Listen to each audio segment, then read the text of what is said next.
everybody, come on into the kitchen for some coq au vin. Now, we all know coq au vin, at least most of us, as a classic hearty French dinner made with red wine and chicken. But today I'm updating it a little bit, and I feel like I'm making it a little bit lighter with some white wine instead. And I love the way that it pairs with beautiful seasonal vegetables like squash and turnips. And it also makes a great dinner for your family and friends. Lovely. When you make coq au vin, you can't just make, oh, let me make coq au vin for one. You make coq au vin for a whole. You guys did. And you have. Maybe. And I have. And we appreciate that. I grew up eating a lot of coq au vin, but I grew up eating a lot of the traditional coq au vin with the red wine. My mom used to make it all the time. Delicious. So what I've done here to save you a lot of time, what you really want to do is you want to brown everything before you put it into the pan again. And you want to brown it separately. So I've browned my chicken legs. Then I've browned my turnips, and you like it, huh? And my delicata squash and some criminy mushrooms. Why do you brown them separately? Yes. Well, if you put them all together in the pan, they're going to almost steam. Okay. Because they're going to crowd, and you don't want them. You really want them to brown, because remember, brown meat is delicious meat. It brings flavor. So you're going to brown them all. You're going to set them aside. Then in that same pan, because you want all those beautiful drippings and all of that, you're going to put some celery, some carrots, some onions, and some garlic. Your basic mirepoix. And I like to use olive oil. You can use a high heat oil like a sunflower oil.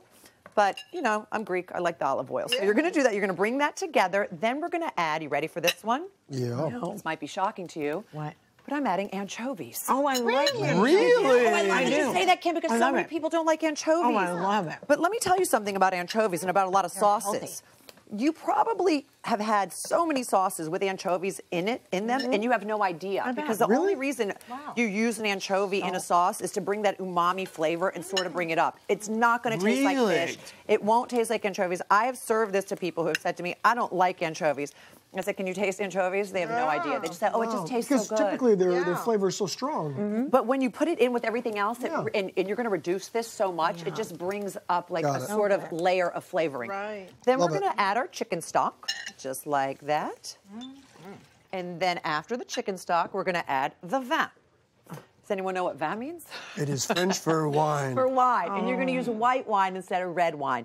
A Chardonnay, you're going to want to use a Chardonnay. So not anything that's too oaky, nothing that's too sweet. You just want something like right down the middle so it doesn't overpower the flavor. Now, with this here, you're going to want to reduce that by half because you really want to get the flavor. So you're going to want to reduce by half. How long does that take? Like that's going to be about 30 minutes, and you really want to watch it. So I've also put a little bundle of herbs here, just some tarragon, fresh tarragon. Throw them in. You can use whatever you want. So civilized. But thank you very much. Very civilized. What is a French dish? You still keep it a little home. So then you're going to reduce this down again, 30 minutes or so. Then you're going to take your beautiful chicken and everything else that you browned, and you are going to add that. Oh, goodness. These are really big. By the way, depending on how big your chicken is, I'd say you brown it in the pan for about 5 or 6 minutes, and then inside, and you're going to cook it in the oven as well between 45 and 60 minutes. So you're going to put all of this back in after it's reduced down, though, but just for the sake of television. And you're going to put back in your turnips and your delicata squash. Now, I noticed you didn't peel the squash. Is that... No, I love that you mentioned that. Okay, yes, because Shirley knows this. Delicata squash, you can eat the skin. Really? That's why it's called delicata. It's delicate. It's delicate. So you put that back in, then you put your criminy mushrooms back in, and you're going to put this whole thing, and remember, it won't be this juicy because you're going to have had reduced it down. You're going to put that in the oven for about 45 minutes, covered, by the way. 45 minutes to an hour, depending on how your oven runs and depending on how big the chicken is. I would leave it in a little bit longer if the chicken's big, at 350. Then we're going to pull this guy out. Is this hot? Oh, yeah, it's hot. Hold on a minute. Then we're going to pull this out. Ooh. Here we go. Look how beautiful that is. Isn't that pretty? Delicious. And you're going to, but we're still not finished. What you're going to want to do is take all of your beautiful chicken and all of your vegetables, and you're going to want to put it in a serving dish. And then this juice that you still have here, you're going to put back on the stove top again. What? And you're going to add some butter. Oh, and reduce that down to a sauce. And some sherry vinegar. That's very French. But look, can you see how that chicken is falling? Because it's so tender.